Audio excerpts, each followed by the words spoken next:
अहंकार से भरे भारत के दुश्मन के कानों तक भनक तक नहीं पहुंची और भारत के डीआरडीओ ने बना डाला एक हवाई राक्षस, एक ऐसा वायु दैत्य जो भारत के दुश्मनों को कच्चा निकल जाएगा, एक ऐसा लड़ाकू जहाज जिसकी कीमत तो बेहद कम है लेकिन नुकसान ये बड़ों से भी ज्यादा करेगा। जी हाँ दोस्तों, डीआरडीओ को जो सफलता मिली है वो हमेशा हमेशा के लिए खुद डीआरडीओ की और भारत की इंडियन एयरफोर्स की सूरत हमेशा हमेशा के लिए बदल कर रख देगी, क्योंकि जो देश उस लिस्ट में टॉप किया करता था, जो दुनिया के सबसे ज्यादा हथियार खरीदने वालों की लिस्ट हुआ करती थी, उस इतिहास को अब बदल डाला है डीआरडीओ ने। जहां राफेल खरीदने के लिए महज 36 राफेल खरीदने के लिए 36 राफेल खरीदने के लिए भारत को 50,000 करोड़ और न जाने इसके आगे पीछे कितने करोड़ खर्च करने पड़े, उससे 1/5 चार्ज में भारत के अंदर जो उड़ते ताबूत हैं, मिग 21 हो चाहे मिराज 2000, सबको बदल दिया जाएगा एक ऐसी जनरेशन के विमान से जिसे 4th जनरेशन नहीं 4.5 जनरेशन का कहा जाए तो गलत नहीं होगा। ऐसा विमान जो राफेल के बराबर से थोड़ा सा कम कैपेबिलिटी रखता है, लेकिन इसकी क्षमता राफेल से कई गुना बेहतर की जा सकती है।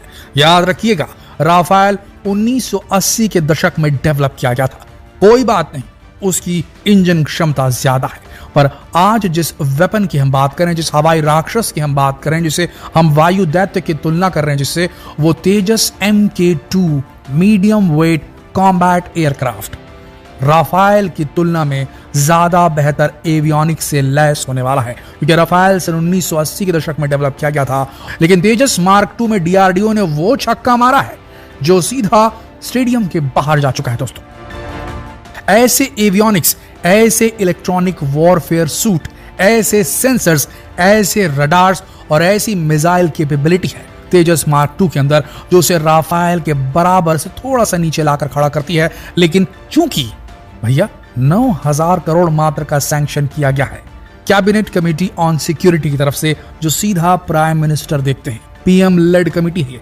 कैबिनेट कमेटी ऑन सिक्योरिटी, यही साइन मारती है तब पैसा रिलीज होता है। कहां 50,000 और कहां 9,000 करोड़, कहां 36 विमान और कहां 100 से ज्यादा तेजस MK2 विमान।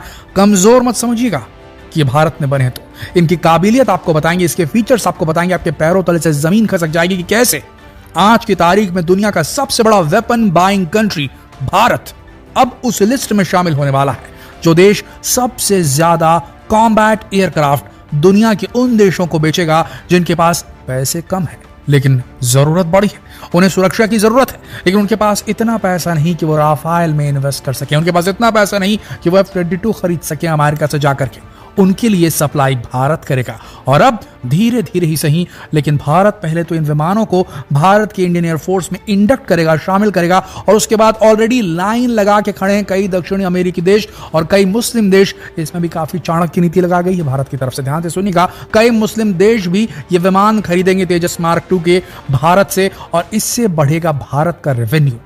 पहली बार जो देश हथियार खरीदता था वो हथियार बेचेगा, और ऐसे वैसे गन गोला बारूद नहीं बल्कि फाइटर जेट्स, सबसे कीमती वायु सेना के एसेट और बेहद घातक। क्यों हम कंपेयर कर रहे हैं MK2 तेजस को राफेल से, ध्यान से सुनिए, आपके कदमों के नीचे से जमीन खसक जाएगी।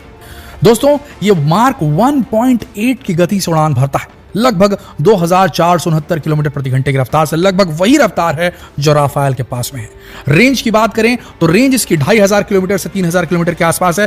राफेल की जो रेंज है वो थोड़ी ज्यादा है, 3,500 किलोमीटर। लेकिन फाइटिंग रेंज की बात की जाए, डॉग फाइट उस टर्म को कहते हैं जिसमें दो फाइटर जेट्स आपस में लड़ाई में एंगेज होते हैं, इसे डॉग फाइट कहा जाता है। तो कॉम्बैट की सिचुएशन में जो तेजस हमारा है MK2, ये 1000 से 700 किलोमीटर की रेंज में लड़ाई लड़ सकता है।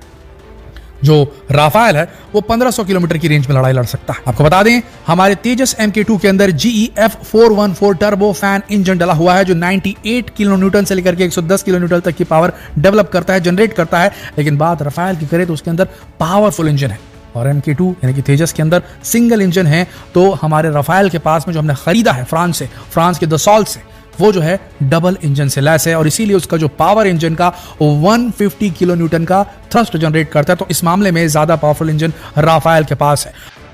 17,500 kg का वेट यानी कि वेपन से लेके चल सकता है हमारा तेजस MK2, जबकि राफेल की बात करें तो ये 20,000 से ज्यादा 22,000 तक का वेट ये झेल सकता है वेपन्स का। आपको बता दें 11 हार्ड पॉइंट है। ये हार्ड पॉइंट वो होते हैं जहां पर मिसाइल्स रॉकेट्स लगाए जा सकते हैं। 11 हार्ड पॉइंट मौजूद हैं तेजस MK2 के अंदर, लेकिन राफेल के पास 14 हार्ड पॉइंट है। कोई बात नहीं, आगे सुनिएगा।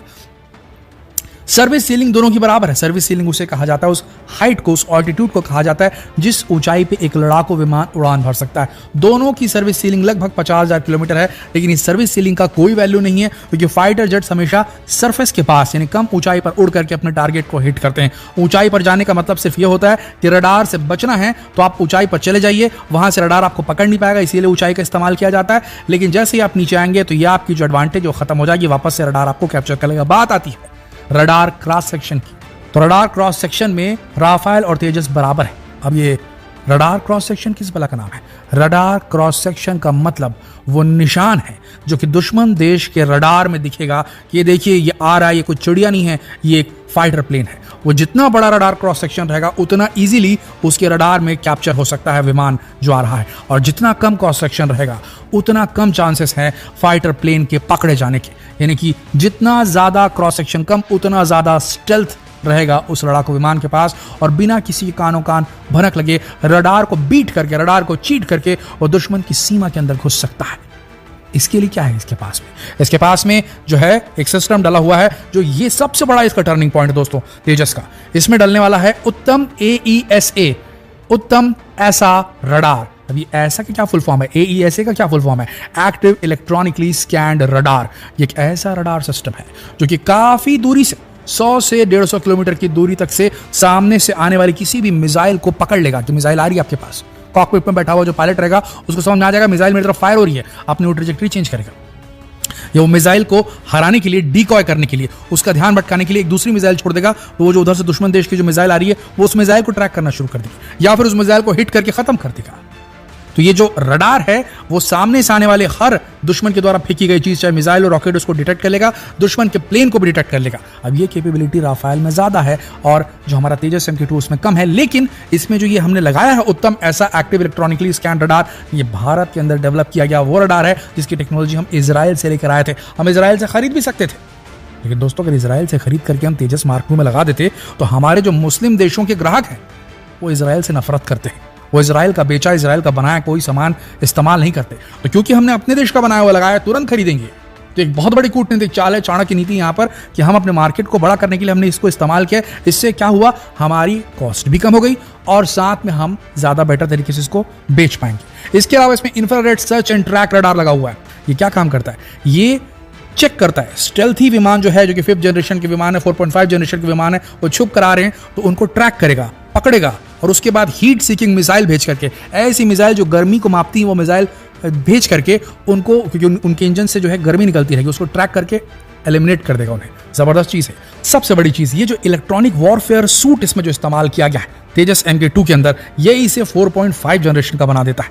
बेहतरीन चीजें इसके अंदर हैं, और सबसे बड़ी बात इसके ऊपर एक ऐसा पेंट लगाया जाने वाला है, ऐसा मटेरियल से इसको कोट किया जाने वाला है जो रडार अब्जॉर्बिंग मटेरियल होगा। यानी कि रडार जो सिग्नल भेजता है पकड़ने के लिए, क्या उड़ रहा है मेरे एयर स्पेस में, तो ये जो है रडार से भेजे सिग्नल को अब्जॉर्ब कर लेगा और वापस नहीं भेजेगा। तो कुल मिलाकर सीधी सी बात है, तो ये क्या करेगा, रडार से जो सिग्नल आएंगे उसे अब्जॉर्ब कर लेगा और पता नहीं चल पाएगा रडार को कि आसमान में क्या उड़ रहा है और ये अंदर तक घुस सकता है। इससे एक बात और याद आई, MK1 जो हमारा था तेजस MK1, वो भारत के अंदर पेट्रोलिंग करने और भारत के अंदर कोई घुस चुका है वहां ट्रैवल करने के लिए, उसको एलिमिनेट करने के लिए इस्तेमाल किया जा सकता है। लेकिन तेजस MK2 का इस्तेमाल भारत की सीमा से बाहर निकलकर दुश्मन देश की सीमा में घुस करके वहां सर्जिकल स्ट्राइक जैसी बड़ी किसी इवेंट को, किसी ऑपरेशन को अंजाम देने के लिए किया जा सकता है। दोस्तों ये बहुत बेहतरीन विमान है तेजस MK2, और ये जो है न सिर्फ कम रेट में भारत अक्वायर करेगा, ज्यादा मात्रा में अक्वायर करेगा, और मिराज 2000 MiG-21 से बहुत एडवांस है। इसके पास में जो कैपेबिलिटी है वो ऑलमोस्ट जो भी लेटेस्ट विमान बन रहे हैं उसकी कैपेबिलिटी, हाँ इसका इंजन उतना पावरफुल नहीं है लेकिन फिर भी जो जरूरत है वो पूरी करेगा। 11 हार्ड पॉइंट है, अस्त्र मिसाइल इसमें लग सकता है। और देखिए कितना ध्यान से इसे HAL ने, जो हिंदुस्तान एरोनॉटिकल लिमिटेड ने इसे डेवलप किया है, इसके अंदर कैपेबिलिटी की भारतीय इंडिजिनस मिसाइल्स को भी इसमें लोड किया जा सकता है। साथ में आप इसमें फ्रांसीसी मिसाइल भी लगा सकते हैं, इसमें चाहे तो अमेरिकी मिसाइल भी लगा सकते हैं। हर चीज, साथ में रशियन मिसाइल भी आप चाहें तो लगा सकते हैं, सब इसमें कंपैटिबल है। तो ये बेहतरीन सिस्टम है, एकदम भारत के प्रॉब्लम्स को ध्यान में रखते हुए, भारतीय एयरफोर्स की जो जरूरतें हैं उसको ध्यान में रख के बनाया गया है। और ये हमेशा हमेशा के लिए बदल देगा डीआरडीओ को, क्योंकि जिसका ज्यादा मात्रा में जिसका प्रोडक्शन होगा तो इंडियन एयरफोर्स न सिर्फ स्ट्रांग होगी बल्कि इंडियन एयरफोर्स की स्ट्रेंथ को देखते हुए दूसरे देश भी इसकी डिमांड करेंगे, ऑर्डर देंगे और खरीदेंगे, जिससे भारत को बहुत बड़ा मुनाफा होने वाला है। जितना हो सके इस खबर को शेयर कीजिए दोस्तों, व्हाट्सएप ग्रुप्स में, फेसबुक ग्रुप्स में, जहां जहां भी सोशल मीडिया में आप मौजूद हैं, इसे शेयर कीजिए। नॉलेज बांटने से बढ़ता है। जल्द मिलते हैं आपसे अगले वीडियो में, तब तक के लिए आप सबका इस वीडियो के अंत तक बने रहने के लिए दिल से धन्यवाद।